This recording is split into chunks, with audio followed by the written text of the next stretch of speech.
నేను చాలా సంతోషంగా ఉన్నాను. ఫైనల్లీ నా డ్రీమ్స్ నిజం కాబోతున్నాయి.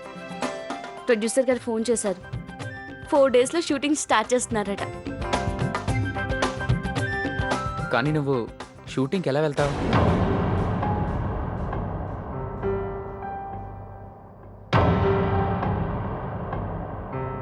ఐ మీన్ ఇది 1 డేలో అయిపోయేది కాదు కదా. అన్ని రోజుల పాటు రోజు బయటికి వెళ్ళడం అంటే అమ్మ నాన్నలకి ఏం చెప్తావు? ప్రణతి, ప్రతిరోజు అబద్ధం చెప్పలేం కదా. ఏదో ఒక పని చేయాలనుకోవడం నా కోరిక. కాబట్టి నా కలల్ని నేనే నిజం చేసుకోవాలి కదా. డోంట్ వరీ, నువ్వేం టెన్షన్ పడకు. ఏం చేయాలో ఎలా చేయాలో అవన్నీ నేను చూసుకుంటాను. నిన్నేం చేయమని అడగను. అసలు నువ్వేం చేయబోతున్నావు? రేపు చూద్దు గాని. రేపు నీకు తెలుస్తుంది నీ వైఫ్ ఎంత స్మార్టో ఎంత ఇంటెలిజెంటో.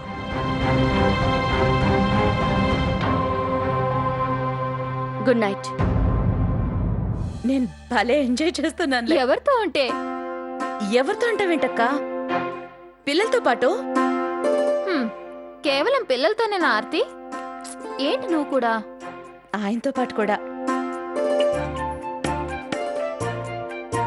ఎవరి పేరైతే నువ్వు వినాలనుకుంటున్నావు? ఆ, లేదు లేదు, నాకు అర్థం కాలేదు ఆర్తి. ఎవరితో పాటు? అవును,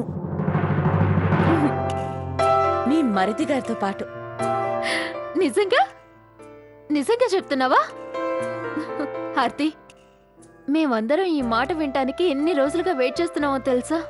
సరే ఇది చెప్పు, ఏం జరిగింది, ఎలా జరిగింది అన్నీ చెప్పు. విధి, వస్తున్నానత్తమ్మా. సరే ఆర్తి, అత్తమ్మ నన్ను పిలుస్తున్నారు, కానీ తర్వాత నువ్వు నాకు అన్నీ చెప్పాలి. అక్క అక్క ఇప్పుడే చెప్తాను, తర్వాత నువ్వు వెళ్తూ కానీ. ఇప్పుడు కాదు, నీకు తెలుసు కదా ఆర్తి, అత్తమ్మ పిలిచిన వెంటనే వెళ్ళకపోతే ఏం చేస్తుందో నీకు తెలుసు కదా. Okay bye. బాయ్.